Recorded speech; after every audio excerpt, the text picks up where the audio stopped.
Hello everyone, good morning. তোমরা সবাই কেমন আছো? আশা করছি ভালো আছো। আমিও অনেকটা ভালো আছি। অ্যাকচুয়ালি ভালো থাকা দরকার, কারণ মন ভালো থাকলে মানুষের দিন এমনিই ভালো যায়। তো তোমরাও নিশ্চয়ই ভালো আছো। চলো এবার হচ্ছে কি তোমাদেরকে গল্পটা বলি।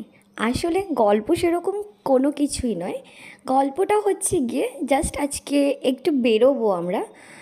অনেক দিন হয়েছে যে কলকাতায় যাওয়া হয় না, তো সেই জন্য আজকে একটু বেরোনো হচ্ছে। কলকাতাতে আজকে দাদার বাড়িতে যাব, তো ওখানটাতে একটু সময় কাটাবো, সেই নিয়েই হচ্ছে গিয়ে আজকের গল্প। তাই বলে এটা নয় যে তোমরা স্কিপ করে চলে যাবে। আমার ভিডিওগুলো কি একটুও ভালো লাগে না যে স্কিপ করে তোমাদেরকে চলে যেতে হবে? সো চলো কন্টিনিউ করি। এখন তো বেরিয়ে পড়েছি, দেখতেই পাচ্ছ। মানে আমাদের গলিটা দিয়ে যাচ্ছি, আর ফুটেজটা এত ভালো লাগছিলো, কাটতে একদম ইচ্ছে করছিল না। আমি জানি তোমরা অনেকেই হচ্ছে গিয়ে আমার বাড়ির গলি বা রাস্তা এগুলো তোমরা আমার ভিডিওতে নর্মালি দেখতেই পাও। তো সেই কারণে আমার মনে হয় মাঝে মধ্যে যে তোমাদের হয়তো এগুলো ভালো লাগবে না, তাই আমার এগুলো দেওয়া উচিত নয়। বাট তারপরেও ফুটেজটা ভালো এসছে বলে আমি দিয়েছি। যদি তোমাদের সত্যি কারো এরকম মনে হয়ে থাকে যে একই রাস্তা বারবার দেখতে ইচ্ছে করছে না, সো প্লিজ আমাকে কমেন্ট করে বলো, তাহলে নেক্সট টাইম আমি এটাকে স্কিপ করার চেষ্টা করব।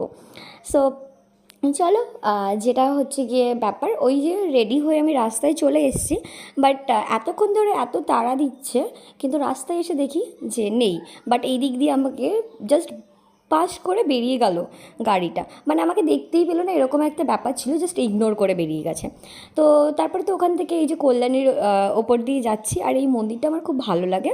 তো সেই কারণে আমি সবসময় এই রাস্তাটাতে চেষ্টা করি এই মন্দিরটাকে নেওয়ার। মানে এতটা সুন্দর হয়েছে, সবসময় ভাবা হয় যে ওখানে যাব একটু দেখতে, বাট যাওয়া হয় না। কল্যাণীতেই থাকি, বাট যাওয়া হয় না। তো সেই কারণে ওই রাস্তা থেকে যেটুখানি দেখা হয়। তো তারপরে তো প্রিয়াঙ্কা দি আজকে কীরকম লুক দিয়েছে সেটাই দেখাচ্ছিলাম, আর তাছাড়া অনেক কথাবার্তাও হচ্ছিলো, যেখানে আমি শুধু হাসছিলাম পাগলের মতন, কারণ আমার হাসা ছাড়া আর কোনো কাজ নেই, ও এমন এমন কথা বলে। তো তারপরে তো ওই একটা দোকানের সামনে দাঁড়িয়েছি একটু চা খাবো বলে, তো সঙ্গে সঙ্গে হাতে চা নিয়ে নিয়েছি, এটা লেবু চা ছিল। তো দুজনে মিলে আরামসে চা খাচ্ছি আর মনের কথাবার্তা শেয়ার করছি, সাথে হাসাহাসি করছি, যেটা নর্মালি তোমরা বন্ধুবান্ধবরা সব একসাথে থাকলে করো। আর অনেকটা সময় আমরা একসাথে এরকম কাটিয়েছি। এরপরে আবার কখন কবে এই সময়গুলো কাটানো হবে তাও আমরা জানি না। তো সেই কারণেই যতটা পারি চেষ্টা করি যে ভিডিওতে রাখার, যাতে এই স্মৃতিগুলো পরে আমি নিজে দেখতে পারি বা ও দেখতে পায়।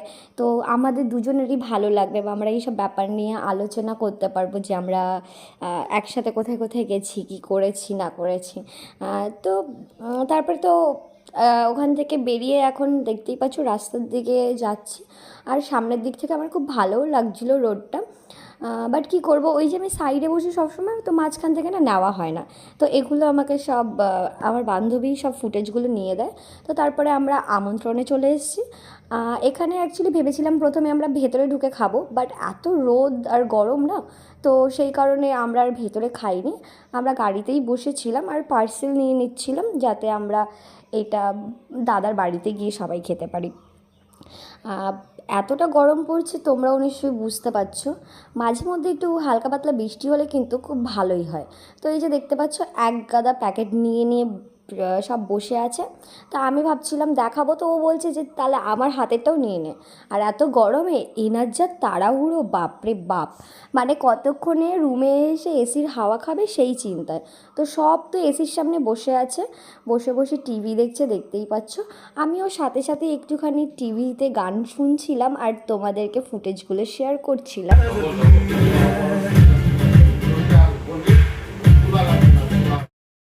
তো তারপর তো ওখান থেকে আমি উঠে চলে এলাম, কারণ এই দিকটা থেকে না মানে এতটা সুন্দর লাগছে জায়গাটা, আমার তো খুব ভালো লেগেছে। তো সেই কারণে আমি ভাবছিলাম একটু এই দিকটাতে এসে দাঁড়াই, আর রোদের জন্য দেখতেই পাচ্ছ যে আমাকে ঠিকঠাক মতন দেখা যাচ্ছে না।